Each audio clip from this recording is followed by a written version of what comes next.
আল্লাহ তাআলা বলুন, হে আমার বান্দাগণ, যারা নিজের ওপর সীমালঙ্ঘন করেছ, তোমরা আল্লাহর রহমত থেকে নিরাশ হইও না। নিশ্চয়ই আল্লাহ সব গুনাহ ক্ষমা করে দেন। তিনি তো পরম ক্ষমাশীল, পরম দয়ালু। সূরা আজ-জুমার আয়াত 53। এক মুহূর্ত থামুন। আপনি কি মনে করেন আপনার গুনাহ এত বেশি যে আল্লাহ আপনাকে আর ক্ষমা করবেন না? আসসালামু আলাইকুম রাহমাতুল্লাহি ওয়া বারাকাতুহু। প্রিয় ভাই ও বোনেরা, আপনারা সবাই কেমন আছেন? অবশ্যই কমেন্টে জানিয়ে যাবেন। আজকে আমি এমন একটা গল্প বলবো, যে গল্প হয়তো আপনার জীবনেরও একটা অন্তর্ভুক্ত। হয়তো আপনিও অনেক দোয়া করছেন, কিন্তু দোয়া কবুল হচ্ছে না আপনার মনে হচ্ছে। তাই অনেকের আলেমের মতে তওবা এমন একটি আমল, যে আমলের কারণে অনেক দোয়া কবুল হয়েছে। অনেক আলেমরাও এই নিয়ে অনেক গুরুত্বপূর্ণ ভূমিকা রেখেছেন এই তওবা নিয়ে। যদি ফেসবুক থেকে আমার এই ভিডিওটা দেখে থাকেন, অবশ্যই ফলো দিবেন।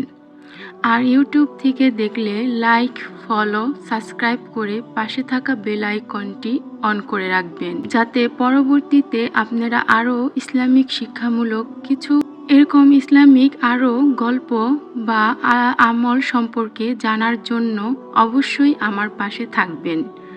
আজকের গল্পটি একজন এমন মানুষের, যে মনে করত তার জীবনে আর আলো ফিরবে না, কিন্তু আন্তরিক তওবা আর 8টি আমলের মাধ্যমে আল্লাহ তার জীবন এমনভাবে বদলে দিলেন, যা কেউ কল্পনাও করেনি। চলুন শুরু করা যাক। একটি ছোট শহরে থাকতো একজন যুবক। নাম ছিল তার রায়হান। একসময় সে নিয়মিত নামাজ পড়ত, কোরআন তেলাওয়াত করত এবং মায়ের সঙ্গে মসজিদের পাশে বসে ইসলামের কথা শুনত। কিন্তু সময়ের সঙ্গে সঙ্গে সব বদলে গেল। দুনিয়ার ব্যস্ততা, খারাপ বন্ধু, গুনহায়ের অভ্যাস, সব মিলিয়ে সে ধীরে ধীরে আল্লাহর দিক থেকে সরে গেল। ধীরে ধীরে ফজরের নামাজ ছুটে যেতে লাগলো। কোরআনে ধুলো জমে তাকে পড়েই থাকলো। মুখে মিথ্যা, জিহ্বায় গীবত, অন্তরে অশান্তি। বাইরে হাসি থাকলেও রাতে একা হলে বুকের ভেতর অদ্ভুত শূন্যতা তাকে কাঁদিয়ে দিত। এক রাতে সে আয়নায় নিজের দিকে তাকিয়ে বলল, আমি কি সত্যিই সুখী? উত্তর ছিল কি জানেন? উত্তর ছিল না। পরদিন ফজরের আগে হঠাৎ তার ঘুম ভেঙে গেল। বাইরে আজানের সুর ভেসে আসছিল। তার চোখ দিয়ে অঝরে পানি ঝরতে লাগলো। সে সিজদায় লুটিয়ে পড়ে কাঁদতে কাঁদতে বলল, হে আল্লাহ, আমি অনেক ভুল করেছি। যদি আপনি আমাকে আরেকটি সুযোগ দেন, আমি আপনার কাছে আবারও ফিরব। সে কান্নার মধ্যে দিয়ে শুরু হলো তার নতুন জীবন।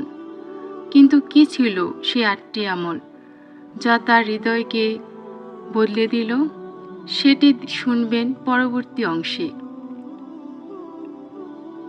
প্রিয় ভাই ও বোনেরা, পরবর্তী অংশে আপনারা শুনতে পাবেন এই 8টি আমলের বিস্তারিত। সবাই চ্যানেলটি সাবস্ক্রাইব করে পাশে থাকবেন, বেল আইকনটি অন করে রাখুন। খুব শীঘ্রই পেয়ে যাবেন দ্বিতীয় অংশ। ধন্যবাদ। আসসালামু আলাইকুম।